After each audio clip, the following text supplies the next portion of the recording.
Ladies and gentlemen, welcome back to Revenant Wristwatch, where we bring watches back from the dead. My name's John, and today we are working on it was listed as a Carol Inca Bloc watch or something like that. It's basically just an old little watch. It looks like it's from the 80s, I believe. The model of the movement inside is a Fesla 1560 automatic, as you can see here on the back. It came on a little Perry Ellis leather strap that looks fine. We'll put it back on when we're done.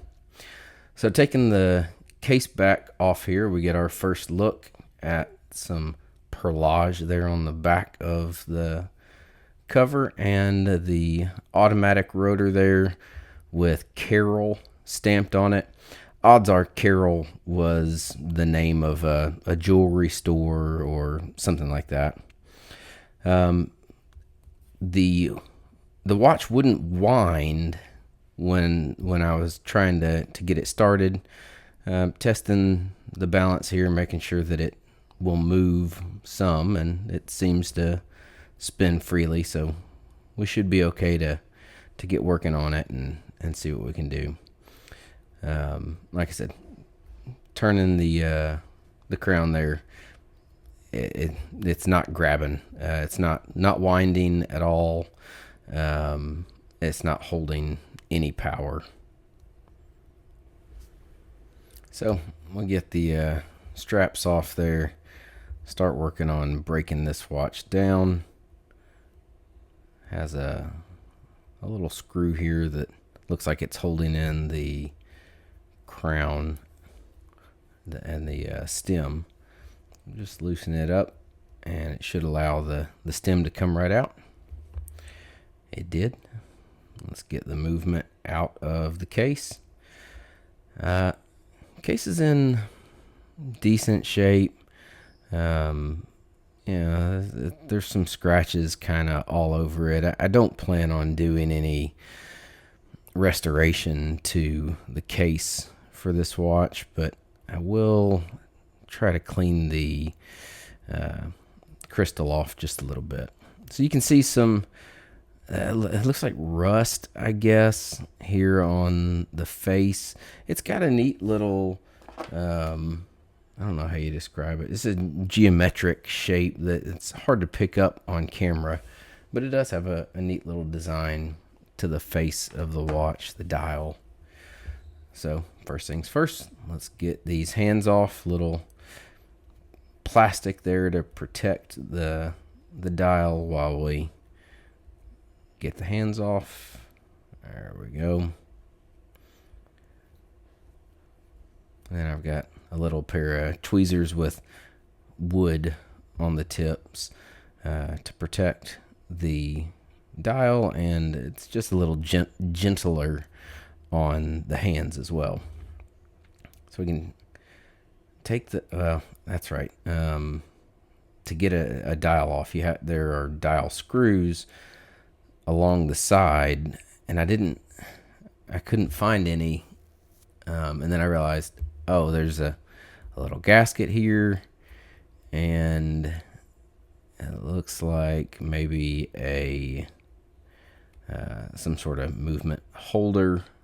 I'm not sure what the term for that is, but get those out of the way, and then we should be able to find the dial screws pretty easy.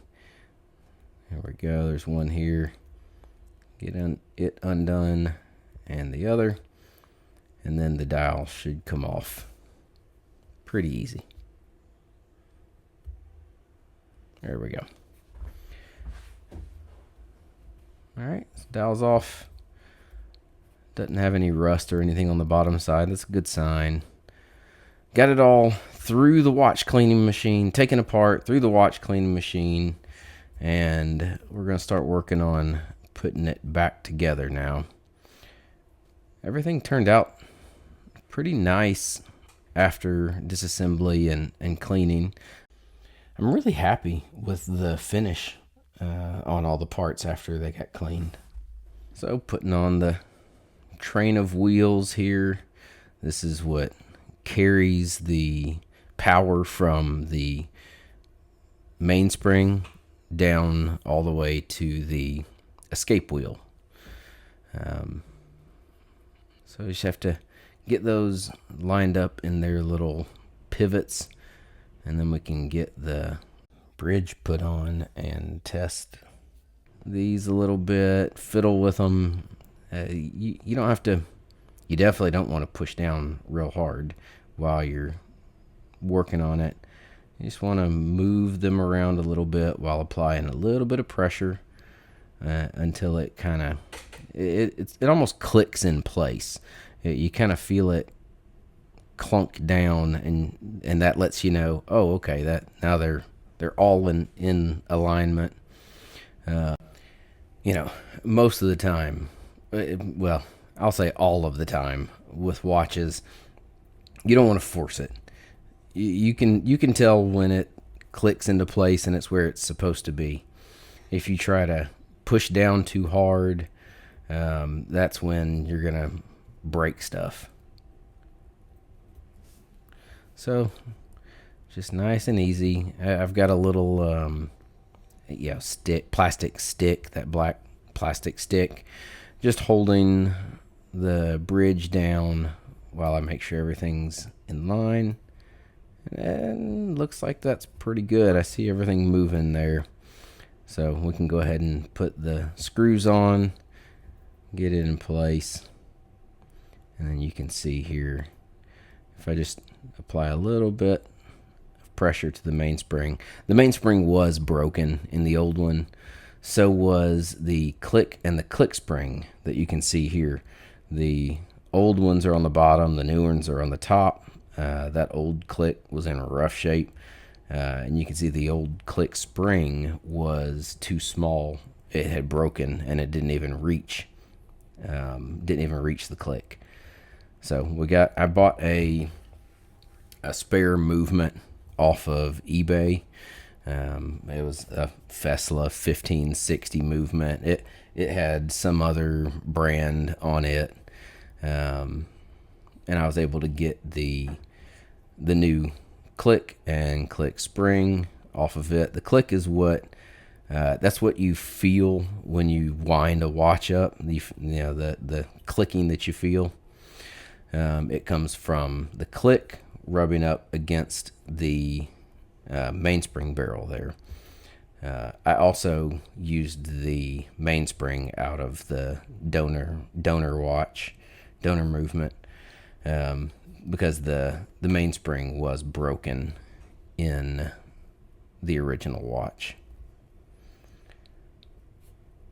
So with the click and click spring in place, we can test it out, see how it goes. Yeah, look at that. Got it running. We took a watch from not running to running. I got to finish putting the automatic works on it and get everything in place, but we did it. This is the first time we've taken a watch from not running to running. I hope you've enjoyed it. Thanks for watching. We'll see you next time.